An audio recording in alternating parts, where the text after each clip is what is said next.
इससे रद्दी प्रधानमंत्री और इससे रद्दी नेता मैंने पार्षद भी नहीं देखा इससे रद्दी कि मुझे भी इस शख्स का चेहरा ही बुरा लगता है। सुबह टीवी खोलता हूँ और ये दिखता है, मेरा दिन ही मनहूस हो जाता है।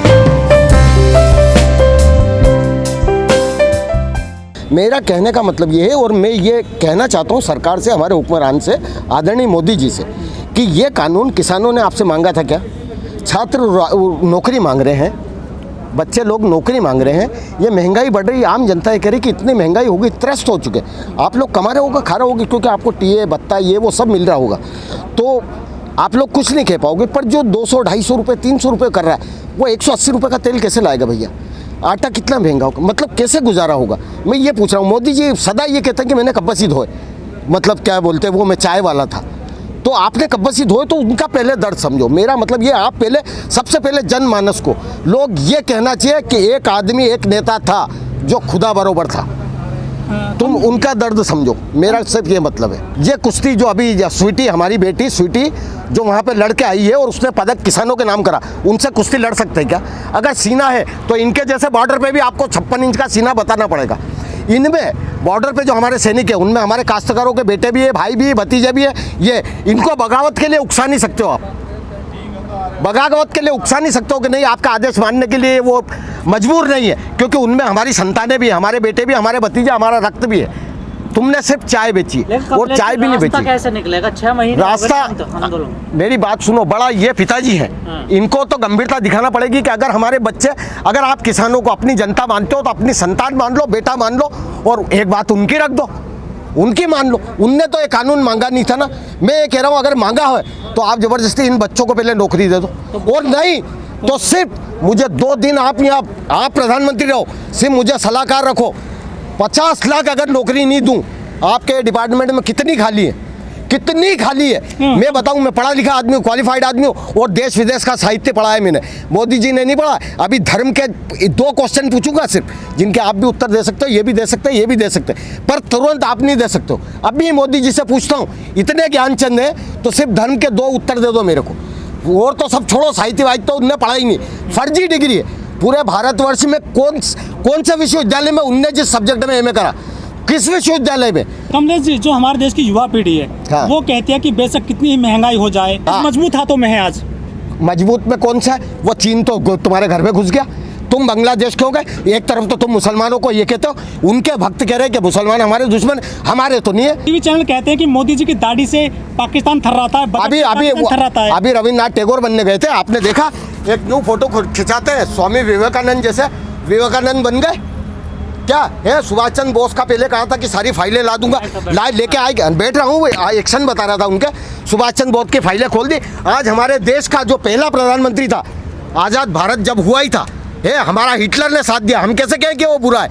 ये बिल्कुल मौखिक रूप से पूरे विश्व के सामने कहे कि हिटलर हमारे देश का दुश्मन था, उसने हमारी आज़ादी में योगदान दिया। मैं कहता हूँ कि हिटलर हमारे लिए था, जबकि मैं यहूदियों का सपोर्टर हूँ। मैं रोज उस पे IDF की और मेरी उनके फेसबुक पे दोस्ती है। तो हिटलर बताते हैं मोदी जी को, हिटलर गलत बताते हैं। तो हिटलर है ना, ये उनकी नीतियाँ ले रहा है, हिटलर नहीं है ये। मेरी बात सुनो, उसमें बुद्धि थी। वो एक डूबता हुआ 20 साल में 2 विश्व युद्ध करे उसने, 20 साल में पूरे देश को खड़ा कर दिया, और इतने संसाधन, इतने साधन, इतने हथियार जुटा लिए कि उसने देश को विश्व युद्ध में झोंक दिया। और ये उसका दुर्भाग्य था, वो कभी नहीं हारा। उसको रूस की ठंड ने, बर्फ ने उसने हराया, उसका दुर्भाग्य था कि वो हारा, हिटलर नहीं हारा है, समझे? लेकिन ये लोग तो हिटलर को गलत बताते हैं, आप बड़ी तारीफ कर रहे हो हिटलर किसके? कि मोदी हिटलर हो गया है। अरे तो मेरी बात सुनो, आप मेरे को अभी जानने लग गए कमलेश, मेरे चरित्र को थोड़ी जानते हो आप, मेरे नाम से आप मेरा अनुसरण कर सकते हो। इनने कहाँ इतिहास पढ़ा है यार? मेरी बात सुनो, तो किसानों ने मेरी एक बात सुनो, आपकी उम्र मेरे से 30 साल के हो गए आप लगभग। इनसे ये पूछो कि संघ का खर्चा किसने उठाया? भीख मांगते थे, 5-5, 10-10 गाँव में जाते थे, 4-4, 5-5 बच्चे इकट्ठे करते, कहाँ संघ का था? और पूरा तुम लोग पढ़े हो, इतनी क्वालिफिकेशन ली होगी जब यहाँ तक आए, पूरा इतिहास पढ़ो, जितने भी साहित्यकार भारतवर्ष में थे, इनने सब ने RSS को कोसा, संघ को कोसा। मैं किसी व्यक्ति विशेष की बुराई नहीं कर रहा हूँ, मैं किसी व्यक्ति विशेष की बुराई नहीं करता हूँ। हो सकता है अपन ये कहते हैं कि घर में हम 5 भाई बराबर नहीं है, बस वो वहाँ पे हथियार लेके जुलूस निकाल देना, चड्डी पहनना, चड्डी से भी तुम ये उससे आ गया पेंट पहनने लग गए। जिसकी बात एक उसका बाप एक। मैं तो एक बात कह रहा हूँ, हम चड्डी में रहे, हम जांगे में रहे। आदिवासियों ने आज तक अपना परिवेश बदला क्या है? आज तक परिवेश बदला क्या? तुम कैसे? तुम तो सदा रोज बदल देते हो। कभी बांग्लादेश तुम्हारा दोस्त हो जाएगा, कभी चड्डी से तुम पेंट पे आ जाते हो, कभी कहते हो कि मुसलमानों को तो हम तो बिल्कुल सामंजस्य रखते हैं। ये तो आदिवासियों को नक्सली कहते हैं, नक्सली कहते हैं आदिवासियों को। सुनो, नक्सली देश के हितैषी हैं। एक कलेक्टर का दंतेवाड़ा में अपहरण हुआ था, उसने आके बोला मैं नक्सलाइट क्षेत्र में नौकरी करके आया हूँ 2 साल, और ये मैं सब में जानता हूँ, मेरा लाइव चल रहा है, मैं रूबरू मिलवा सकता हूँ लोगों से। ऐसे कई लोग हैं जो सिर्फ देश के हित में काम कर रहे हैं। आप उनसे बैठ के बात क्यों नहीं करते हो? क्यों नहीं मांगते हो? वो अपने दुश्मन है क्या भाई? तुम खुद कहते हैं, ये कहते हैं कि हमारे परिवार के भूले भटके लोग हैं। तुम बैठ के बात करो। तेरे को 56 इंच का सीना है तो चल जंगल में बस्तर, मैं चलता हूँ तेरे साथ, बात कर। गलत है क्या? उनकी भी समस्या पूछो। उनको जल, जंगल और जमीन चाहिए। एक राज्यपाल आपने मधु भादुड़ी का नाम सुना है? और उनसे मैं रूबरू, इसी में देख लो आप, ये मोबाइल में मेरे उनसे कांटेक्ट में हूँ मैं। सर आप गाजीपुर बॉर्डर आंदोलन में है, किसान आंदोलन 6 महीने से चल रहा है। हाँ, इसका रास्ता कैसे निकलेगा ये बताइए सर। मैं प्रधानमंत्री हूँ क्या? हमारा सिर्फ काम ये है, हम आप हमारे माध्यम हो, हम आपके द्वारा आवाज पहुंचा रहे हैं, प्रार्थना कर रहे हैं। कोई तो रास्ता होगा आपकी नजर में? या हम मर जाएंगे, या फिर उनको प्राकृतिक मौत तो ईश्वर देगा ही, सबकी मौत लिखी है।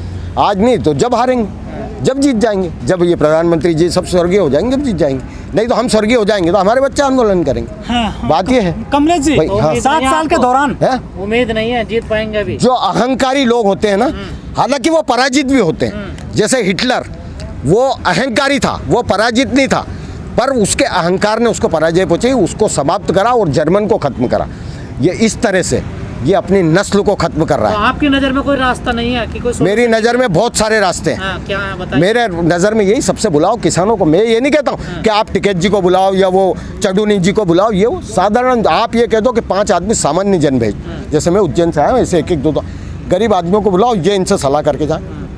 हमारी ये मान, हम तुम्हें भी अपमानित नहीं करना चाहते हैं, तुम्हारी टांग ऊपर ही रखो।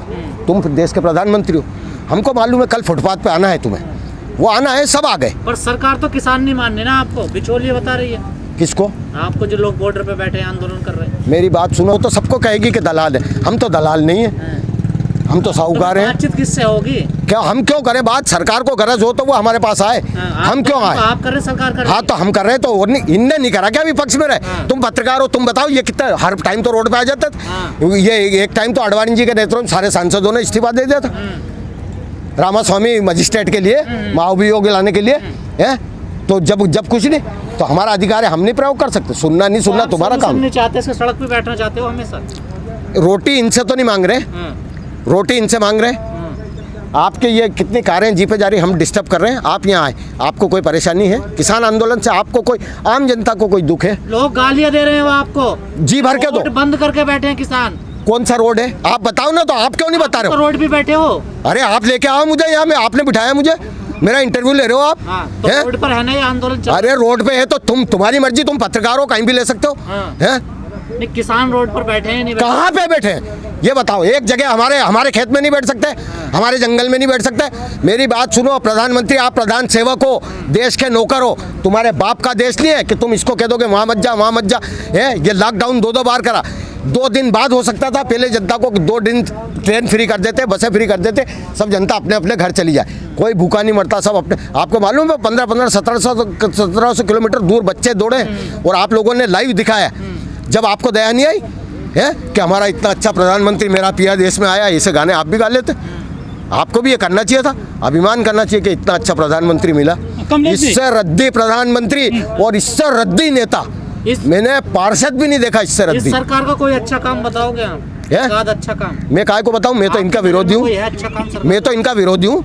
मैं सुनो, ये जितने भी आपके टीवी चैनल है ना, इसका मुंह बताते हैं, कोई मजबूरी नहीं। अभी सुप्रीम कोर्ट ने महाराष्ट्र में, बॉम्बे हाई कोर्ट ने कह दिया था, जब कंगना ने गाली बकी थी उद्धव ठाकरे को, वो तू तकरा करा था, तो उनने कह दिया था कि अभिव्यक्ति की स्वतंत्रता है। तो मैं उस अधिकार से कह रहा हूँ कि मुझे भी इस शख्स का चेहरा ही बुरा लगता है। सुबह टीवी खोलता हूँ और ये दिखता है, मेरा दिन ही मनहूस हो जाता है। पर जनता तो प्यार करती है ना, आपको लग रहा है? आप कर रहे हो, आप कर रहे हो, आप कर रहे हो। तमाम जनता करे तभी तो वोट दे रही है। आप ठेकेदार हो तमाम के, क्यों वोट कैसे मिल रहा फिर? क्यों ईवीएम ईवीएम हैक हो रही कि नहीं? बंगाल में मोदी है तो सब मुमकिन है। बंगाल में हैक हुई है? क्यों? तो आगे उत्तर प्रदेश वगैरह लूटना है, 24 का चुनाव हुई है, एक आध तो जाने भी देना चाहिए। मतलब चित्त भी अपनी पट्टी भी अपनी। मेरी बात सुनो, बिहार आप सबने कह दिया था, सारे मीडिया चैनल ने, कि वो तेजस्वी जीत गया।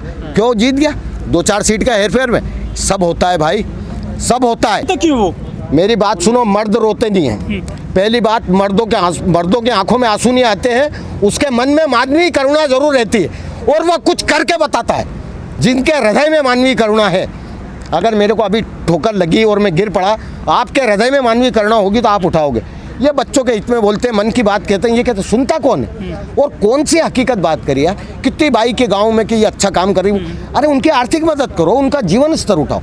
मैं ये नहीं कह रहा हूँ पूरा देश, अपना देश बहुत विशाल है, वास्तव में तुम चाहते हुए भी नहीं कर सकते हो। कमलेश जी, पश्चिम वहाँ गए थे बांग्लादेश, मोदी जी वहाँ कहते मैंने बांग्लादेश की आज़ादी में भाग लिया था, जेल गया था, कितनी सच्चाई है उनके इस बयान में? मेरी बात सुनो, हाँ ये मैं जरूर, बहुत अच्छा सवाल करा। मैं कहना चाहता हूँ, अगर ये वास्तव में ये सच्चा है और देश का प्रधानमंत्री है, तो लाइव डिटेक्टर पे मैं इस बात को टेस्ट कराना चाहता हूँ। जिसकी बात है उसका बाप एक ये कहे कि मैं बांग्लादेश की क्रांति में गया था, और वैसी तो कोई ज़रूरत ही नहीं थी। उनकी शांति सेना अलग थी, वो इतिहास भी हमारे पास है। कितनी तारीख को हुआ? मैं तो ये भी पूछ लूँ इनसे, कितनी तारीख को हुआ था, किसके उसमें हुआ था? नजरुल इस्लाम को भी ये नहीं जानते होंगे, और नजरुल इस्लाम मरा कैसे वो भी नहीं जानते होंगे। राष्ट्रीय गीत में उसका योगदान क्या है ये भी नहीं जानते होंगे।